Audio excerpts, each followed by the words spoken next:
El 15 de julio de 1811, el Congreso y los distintos poderes constituidos prestan juramento de independencia. Paulatinamente, son aprobados los artículos propuestos en el proyecto elaborado por el diputado Juan Germán Rocio y el secretario Francisco Isnardi. El 30 de julio, el Congreso General de las Provincias Unidas de Venezuela publica el manifiesto que hace al mundo la Confederación de Venezuela Meridional, donde se dan las razones que fundamentan la declaración absoluta de independencia de España y de cualquier otra dominación extranjera. Un día después, se debate la suerte futura y condición de los pardos en la naciente república, a la vez que designan autoridades militares. El gran esfuerzo realizado por los pardos no es reivindicado y sus derechos quedan como una deuda histórica. El 17 de octubre de 1811, el Congreso, en su carácter constituyente, encarga a Isnardi la redacción definitiva del texto constitucional. Así, aun cuando los enfrentamientos se hacen más fuertes en la Guayana sublevada, prosiguen las actividades soberanas del Congreso.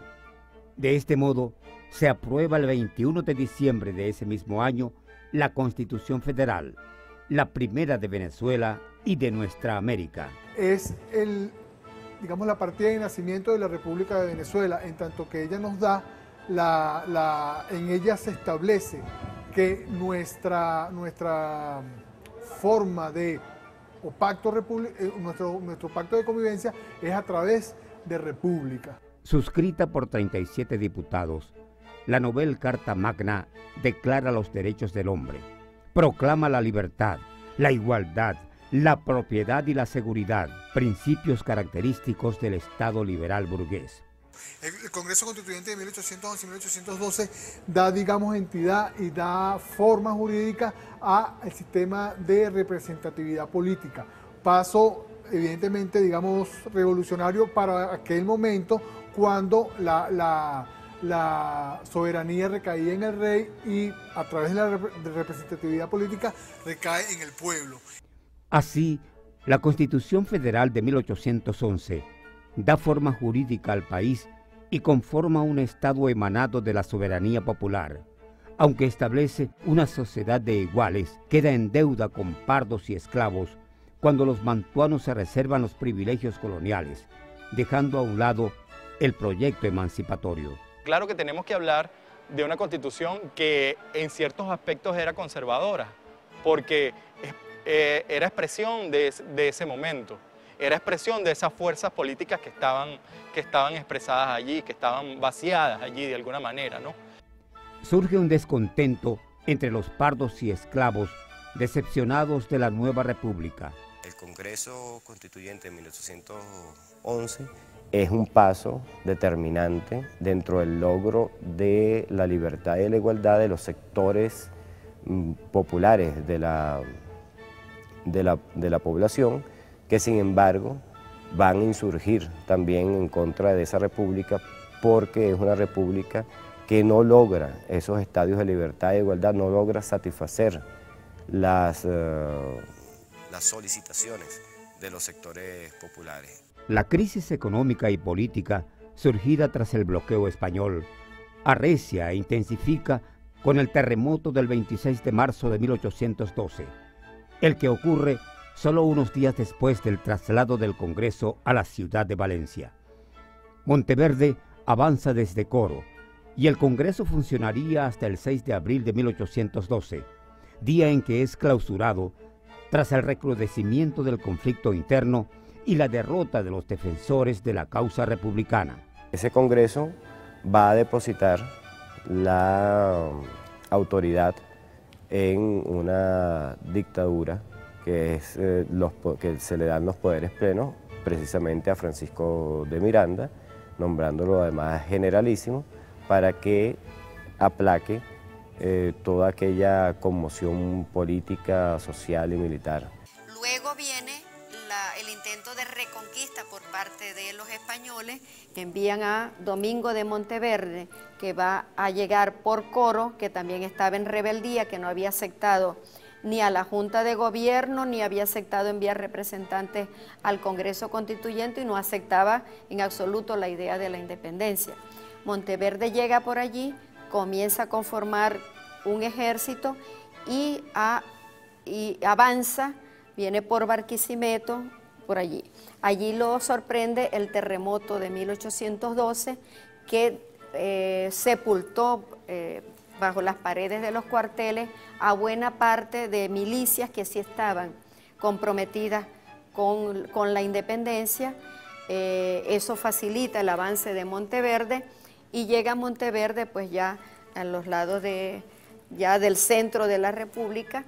Se trata de armar la resistencia, están dispuestos para enfrentar el intento de reconquista por parte de Monteverde.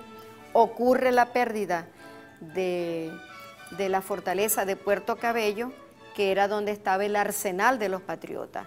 Entonces tú tienes consecuencia del terremoto que te ha desmembrado no solamente a las fuerzas que podían aglutinarse para enfrentar a Monteverde, porque incluso hasta desarticuló al propio Congreso, hasta la sede del Congreso se cayó y todo. Entonces pierdes el arsenal y aparte de eso, no olvidemos el bloqueo que Cortabarría, que estaba en Puerto Rico, había decretado contra Venezuela. Había una crisis de alimentaria, por el mismo bloqueo, no había circulante, los esclavos se estaban rebelando y quemando haciendas y provocando pánico entre esa clase blanca. Es decir, no fue solo la pérdida de Puerto Cabello o solo Monteverde, las circunstancias configuraron para acorralar en ese momento al ejército y a todas las fuerzas patriotas. Se toma la decisión entonces en Consejo de Estado Mayor viendo que perdida este arsenal, no tienen fuerza, no hayan cómo rearmarse, etcétera. Entonces se toma la decisión de capitular. Miranda, como esa autoridad única que es en ese momento, como jefe del ejército que está enfrentando eso, pues concuerda en la capitulación y busca que el acuerdo con Monteverde, dentro de las normas de la guerra en la época, el vencedor se comprometía a respetar la vida de los vencidos. Monteverde no respeta ese acuerdo y comienza luego una matanza contra los patriotas.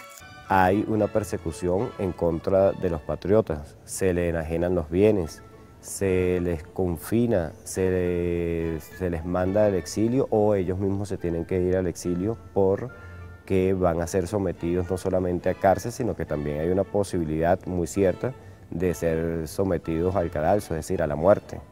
Entonces, muchos de los patriotas que participaron en el Congreso de 1811 no solamente van a huir, sino que muchos también van a ser objeto de juicio.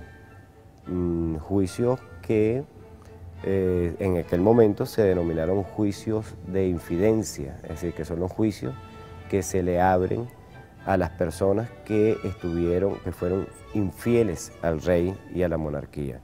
El 25 de julio de 1812 se firma la capitulación de San Mateo, con la cual se formaliza la pérdida de la Primera República. Es decir, que la República que logra conformarse en 1811 va a tener muy poco tiempo de vida, a menos de un año de estar constituida. En 1812 cae la Primera República de Venezuela. Sin embargo, no se amilana la voluntad independentista, pues 9 años después, el campo de Carabobo sería escenario de aquella batalla crucial con la que seríamos definitivamente independientes.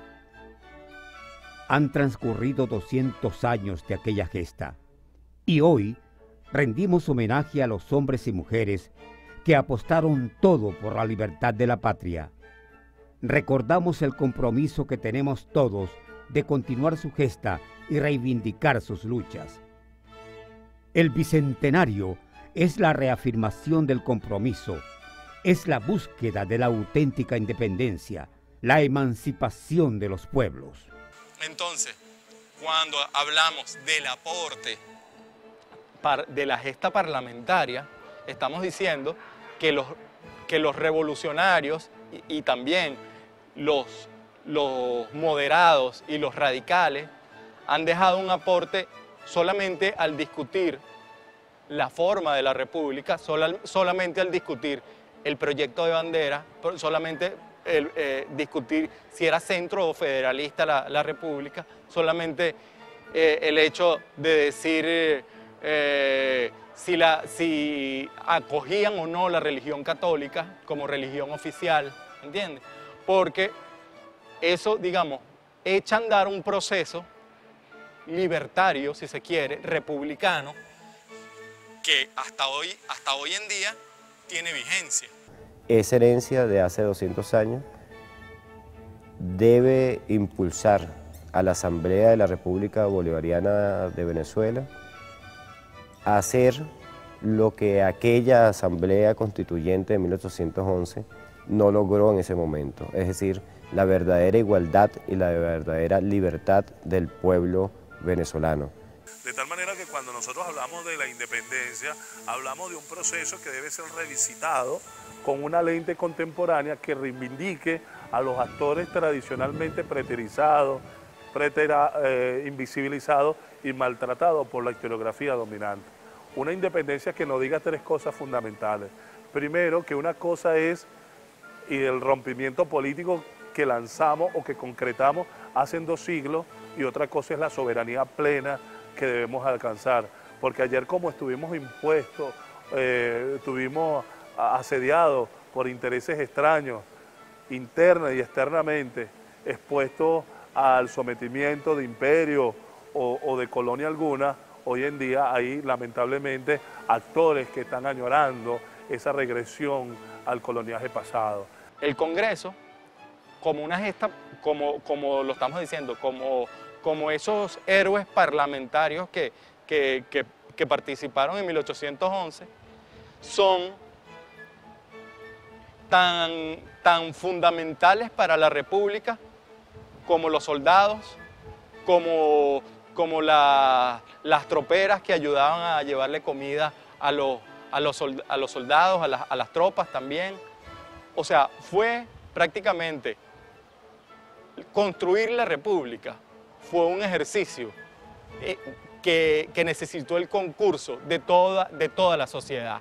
La independencia no es un movimiento concluido, cerrado, sino que es un ciclo abierto. Y que no debemos confundir lo que se fraguó el 5 de julio del año 11, que fue un rompimiento político con España, con la necesidad de la soberanía plena que hoy en día seguimos buscando. Julio de 1811, una gesta parlamentaria, la gesta de un país, de todos, de todas, la inspiración, el ejemplo para quienes desde la Asamblea Nacional han recibido el mandato de un país de ser el pueblo en la Asamblea.